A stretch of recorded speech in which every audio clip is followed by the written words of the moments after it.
Ration കടയിൽ ചെന്ന് ration വാങ്ങിച്ചതിന് ശേഷം നിങ്ങൾക്ക് ഫോണിൽ SMS വരാറുണ്ടോ? കിട്ടുന്നില്ലെങ്കിൽ നിങ്ങൾ ഉറപ്പിച്ചോളൂ, നിങ്ങളുടെ റേഷൻ കാർഡ് ഒരു ഫോണുമായിട്ടും ലിങ്ക് ചെയ്തിട്ടില്ല. നിർബന്ധമായിട്ടും ചെയ്യേണ്ട കാര്യമാണത്. ഒന്നാമത് നിങ്ങൾ ലിങ്ക് ചെയ്തിട്ടില്ലെങ്കിൽ നിങ്ങൾക്ക് അഥവാ റേഷൻ കടയിൽ ചെന്നിട്ട് ബയോമെട്രിക് വിരൽ പതിപ്പിക്കാൻ നോക്കിക്കഴിഞ്ഞാൽ അതിനില്ലെങ്കിൽ OTP വരില്ല.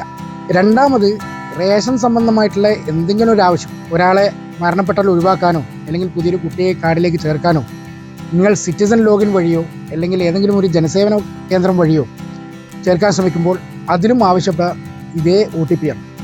അതില്ലെങ്കിൽ പിന്നെ നമുക്ക് മുന്നോട്ട് പോകാൻ പറ്റില്ല. അപ്പം നിങ്ങളുടെ റേഷൻ കാർഡുമായിട്ട് ഒരു ഫോൺ നമ്പർ ലിങ്ക് ചെയ്യാൻ വേണ്ടി തൊട്ടടുത്തുള്ള റേഷൻ കടയിൽ പോവുക. നിങ്ങളുടെ റേഷൻ കാർഡും ആ ലിങ്ക് ചെയ്യേണ്ടുന്ന ഫോണും എടുത്തിട്ട് പോവുക. റേഷൻ കടക്കാരനോട് പറഞ്ഞു കഴിഞ്ഞാൽ അദ്ദേഹം അത് നിങ്ങൾക്ക് ലിങ്ക് ചെയ്തു തരുന്നതായിരിക്കും. ഒരറിവും ചെറുതല്ല. നിങ്ങൾക്ക് കിട്ടിയ ഈ അറിവ് മറ്റുള്ളവർക്കും പകർന്നു നൽകുക. ഓക്കെ.